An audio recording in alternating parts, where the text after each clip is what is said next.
Hello everybody and welcome back to the second shelf.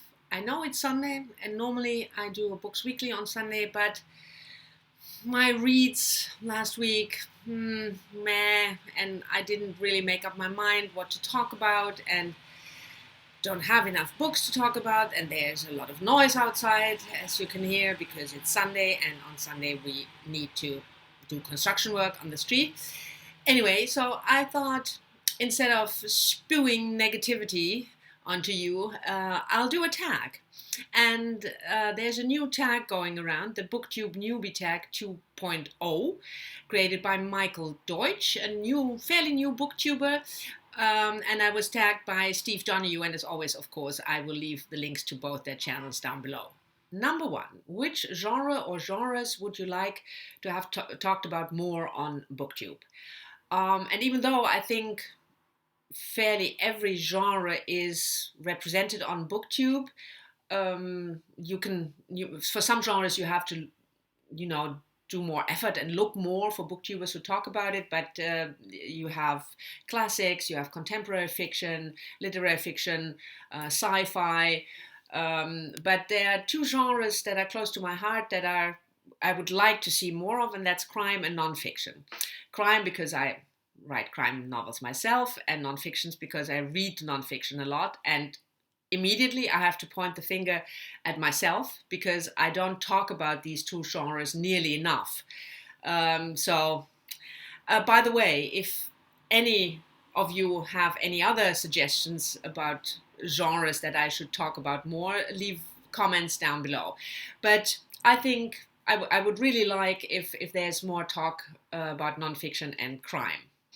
Question 2. What is the best way to make friends on BookTube? If you want to make friends on BookTube, there are BookTubers, right, Adam, from Memento Mori, who didn't come to BookTube to make friends.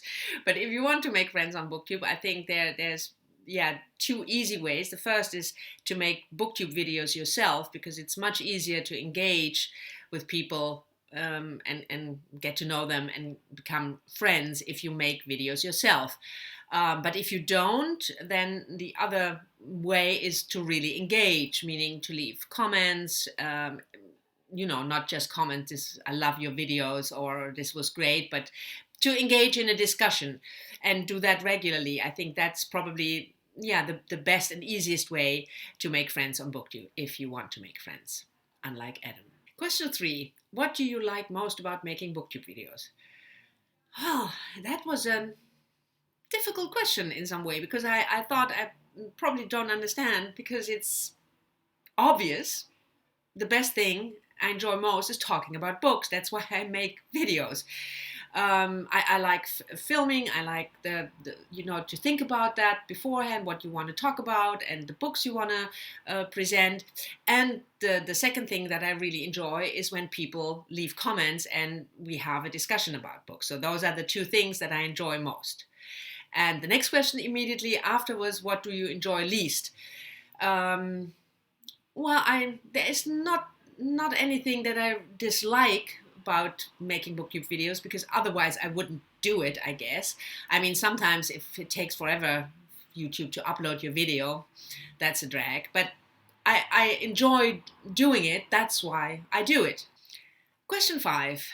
What videos other than the usual suspects, tags, TBRs, hauls, reviews, recommendations, would you want to see more of?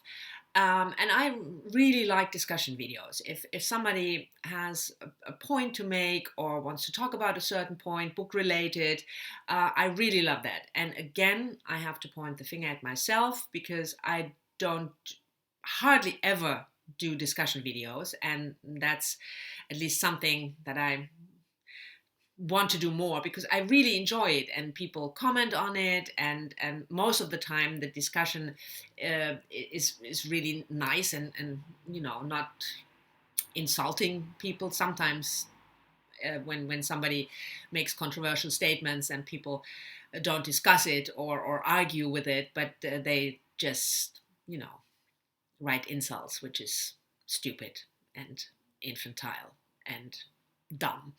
But discussion videos, that would be something that I really like to see more of. Question 6. what themes do you want to see more or less of in books? That was another quite difficult question for me to answer, because I think in nonfiction and fiction alike, you can find and avoid almost every theme.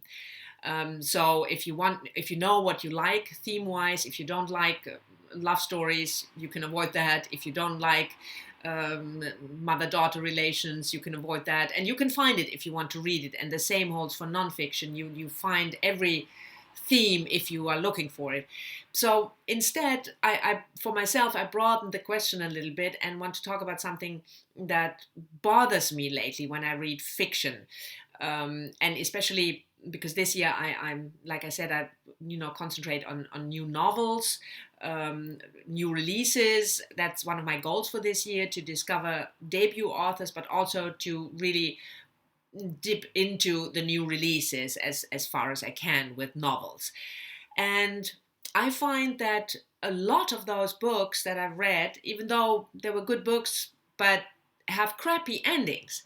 And what I mean by that is not that I don't agree with the ending, that I would have wanted the book to end differently. That's a completely different topic. That happens as well, but that's not what I mean here. What I mean is that the end is just not crafted very well, either because the author wraps it up all too neatly, meaning that every little coincidence and every little detail that is presented, especially in crime and suspense novel, then fits into the puzzle, and everything is wrapped up nicely and they live happily ever after, or not, which I think is bad writing. And the opposite of that is that there is in a way no ending, no real ending, and that you finish the book and you close it and you have this feeling that the author just sat there on his or her computer and looking at the page count and seeing, 350 pages, okay, the end. But I don't know, maybe it's just my pet peeve, and maybe it's just me, I don't know. But if you have the same experience, I would be really interested to know, especially if you also read new releases and debut authors. So that's one thing that I want to see more of, good endings. Question 7. What are some of your goals for BookTube?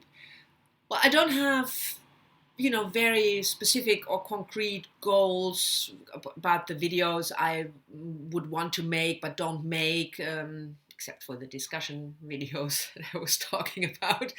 But more in general, I really want to push myself to do more than one video a week. I tried this now in July to try to schedule 2 videos. I didn't do it this week. The previous 2 weeks I did. And that also means that I have to plan it better and pre-film videos, something that I normally don't like because I'm not so much into pre-filming.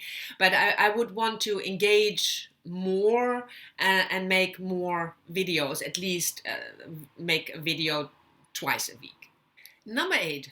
What advice would you give a new booktuber that had just started creating a channel? And I've watched answers to this tag from other booktubers, and the usual answers: be yourself, talk about what you want to talk about, don't try to copy people because you think you have to, but just talk about the books that you are interested in.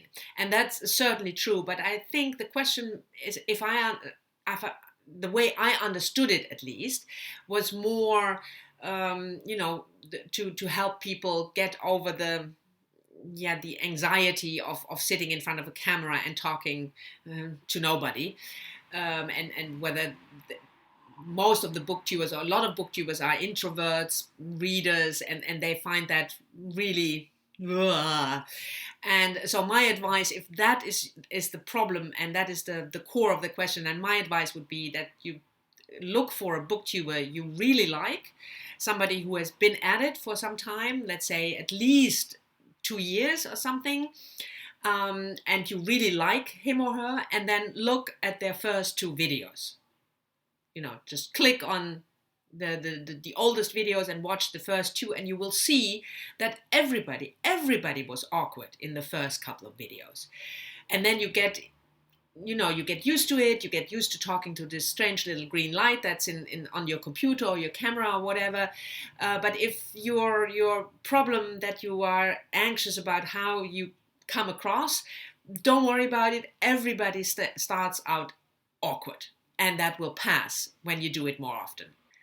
Next question: what are some of the traits or qualities you look for when you watch BookTube videos? Well, the first, of course, is that I have to have the feeling that the person really loves to read, and that comes across. Not just hauling books because they are famous at the moment, but that somebody gives you the impression that he or she really loves to read. But I think that isn't, that's obvious.